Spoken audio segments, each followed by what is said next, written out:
Welcome back to Explain Yourself podcast. I am John. I'm Luca. And before we hop into today's video, we got to give a quick shout out to the good people over at Jerseyburg. They're the people that's making this whole thing possible. As you can see here, we got one of their jerseys, Patrick Ewing jersey. The quality's unmatched. Made in the USA, all hand stitched. Prices are the best for the price. And yeah, I mean, that's pretty much it. They get Jerseyburg. Use our code EXPLAIN10 to get 10% off plus free shipping. So yeah, pretty much it. And today's video, it's pretty special. Yeah, we got a special interview for you guys. Yeah, so... You there, Rob? Yeah.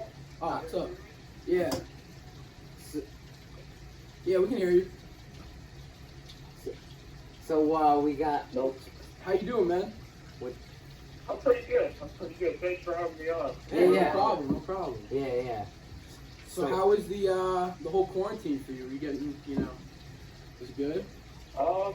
Yeah, we're kind of getting into like the final stages of it. We've had a lot of things that started to reopen. This past Friday, gyms actually started to reopen. Okay. We're a little bit, I think, farther along in a lot of the U.S. right now, which is a good thing. But everyone's good, everyone's safe. A little bit bored, but looking forward to getting back to life as usual. Yeah, well, especially us in New York. We're not even, he's got us completely still shut down. Yeah. So we were there probably about 2 months ago, but we're a lot farther than that. So, I feel for you guys for sure. Yeah, but the gyms even open up here, or? No, my gym is staying open, even though he was told not to, but the gyms are pretty much closed. Yeah, but So I saw on your roster profile in Maine, you went to Tilton?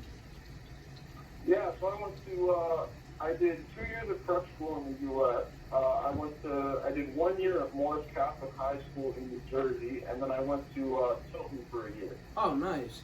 Yeah, Tilton, I'm going to a prep school for lacrosse next year, and Tilton, the coach, he offered me a scholarship, but, it was kind of far. Okay. But yeah, I thought that was pretty cool. Yeah. So I only saw 1 year on the main roster. Did you play all 4 years, or? No, so I was only there for a year. So I was, the year that I was there, I redshirted, and then I actually ended up transferring after that because my coach got fired. Just because, we didn't have the greatest record and everything. I was only there for 1 year of his 4 years. But basically, when the new coach came in, he was the old women's coach for Maine. He scheduled meetings with every single player and everything, and kind of explained the direction that he wanted the team to go in. And I kind of just, talked it over with my family, some people close to me, and I just felt like, it wasn't the best situation for me anymore, so I just decided to transfer. Yeah. No, I can definitely feel that. So you coach at Ontario Tech, right? Yep. So Yep. What's that like?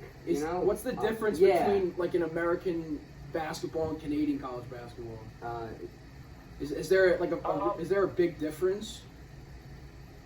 So I would say kind of the two biggest difference between American and Canadian basketball, I can't speak for other sports, definitely is the pace of the game and then the style of the game. So American sports are generally, there's a lot better athletes and everything, so they're a lot faster paced. But then with the style of play too, we tend to take after like a European style, which is a lot more team oriented, as opposed to like putting an emphasis on a star player. But no, it's still good basketball. You got teams in our league that can compete with Division I teams in our league that can compete with Division II and Division III teams. So it's good competition all across the board, and it's a lot of fun actually. I never saw myself being a coach, and it kind of was one of those things that kind of just fell into my lap, and I dove right into it. It become a passion. I'm like, hey. Definitely, yeah. No, I definitely get that about the pace where, especially in the NBA, a lot of the guys, or the coaches try to focus on their, their one or two, superstars. So I definitely get that. It's more team oriented and stuff. So would you like to move up into an American basketball coaching role one day, or you kind of want to stay up in Canada? You know what? So I've been asked this question a lot, and I think so. I like what I'm doing right now in terms of coaching and everything. I wouldn't be opposed to moving up to the U.S. and everything. There's obviously like a lot.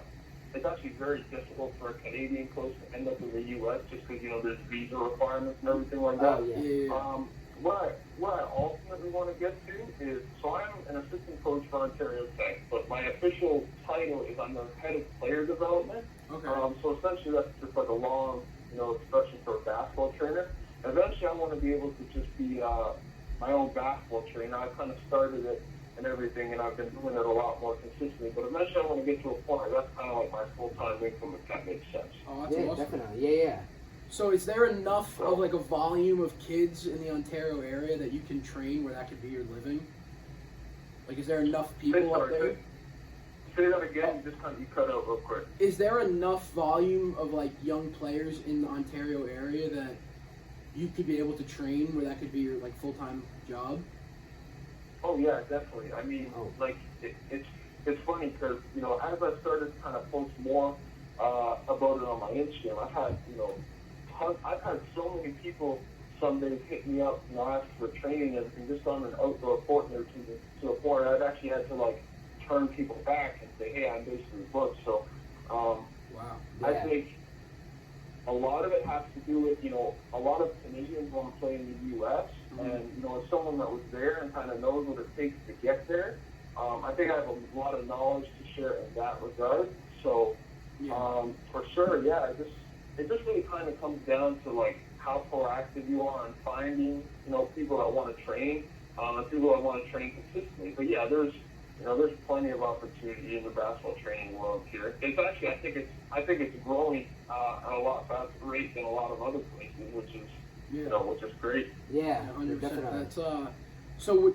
Is there like more of a demand? Like, would you be one of the only people up there doing that? Is that why there would be such a high demand, or is it like it's not a very saturated business? Yeah. So I think there's definitely, I know this for a fact, there's way more basketball trainers in the U.S. than there are in Canada. 100%. Oh, yeah. But I think it really kind of depends where you are. So, like, I live about 30 minutes east of Toronto, which is kind of like the biggest city in Ontario. Mm-hmm. And as you go closer to Toronto, the volume of trainers kind of increases.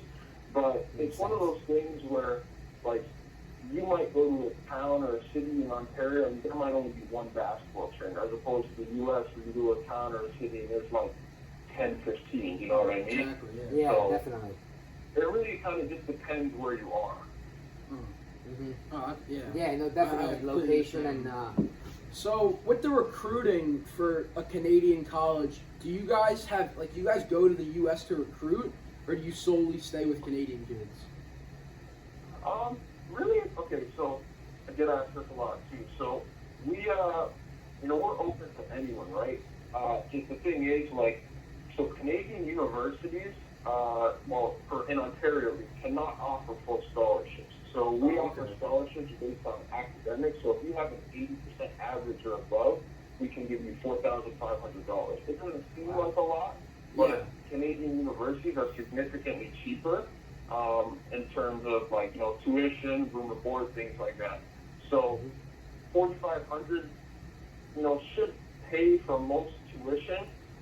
The reason we don't get a lot of American recruits up here is just because, in the U.S. you can get full scholarships, right? And that appeals to a lot more kids than, say, $4,500, right? But definitely, yeah. the one thing that we do get a lot of is we get a lot of Canadian kids who decided to go, play in the U.S., maybe didn't like it as much, and then they come back here, and they're usually stars in Canadian basketball. Yeah. Well, I can see that because I know in the U.S. D3 can't even offer any scholarships for sports, and I mean, there's a lot of loopholes with like grants and academic aid, but I know a lot of kids want to go play overseas professional, and I know they want to go to Canada to play college basketball. But I haven't really heard of many U.S. kids that have said that they want to go to overseas and play college that I've seen actually go. Yeah, part of that too is I think I don't think maybe there's that much awareness among American kids as to what there is up here in Canada in terms of university. We actually even have our own professional basketball league that's kind of growing and everything, and offered a lot of kids opportunities. I've coached against a couple of teams in our league that actually have, there's probably one or two, maybe even three American kids who, I know like from the southern U.S. who have decided they want to come, play in Canada and everything, and they're having great careers. So I think it's one of those things that's on the rise, and as more awareness gets brought to it, maybe kids will realize in the U.S. that they do have more options even outside of their own country. Yeah. And it makes for a good dynamic too, right? Like it just only helps the competition, helps 100%. exposure and all that stuff. Yeah. Because I feel like if they can get, because I was looking up and down some of the rosters in your league, and so I went to the schedule, and I saw maybe like one or two American kids, and I was, so you're saying it's more of like an exposure thing, like a lot of people don't really know about it? Yeah. Okay. Yeah. For sure. Yeah, because the U.S. is so saturated. You go to every probably every state has at least a good 10, 15 Division III colleges. Oh yeah. And all of them offer football, basketball, soccer. So it's definitely there's definitely a lot of opportunities. Mm-hmm. All right. Yeah, man. Yeah, I mean, thank you for your time. Yeah, thanks for coming on. Thank you for the info. Thank you. Hopefully, this will help a lot of people. And for sure. Yeah. Sure. yeah, thank you a lot. Thank you. Yep. Really.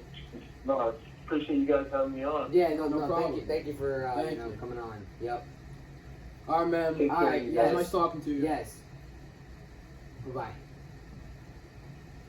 All right, boys. All right. Great interview there. Hope Yeah. you guys really got a lot out of that. So, I did. his name was Rob. Thank you, Rob. Coach yes. Rob Birstonas at Yes. Ontario Tech. Please go check him out. And DM him on Instagram if you ever wanted training or anything. basketball if you're in training, the Toronto definitely. area. Yes. Thank you, Rob. And He's passionate about what he does. yeah, and he seems really passionate. And definitely hit him all up. right, dude. Yeah. I'm Luca, And I'm John. and thanks for watching. This is Spring Stuff Podcast.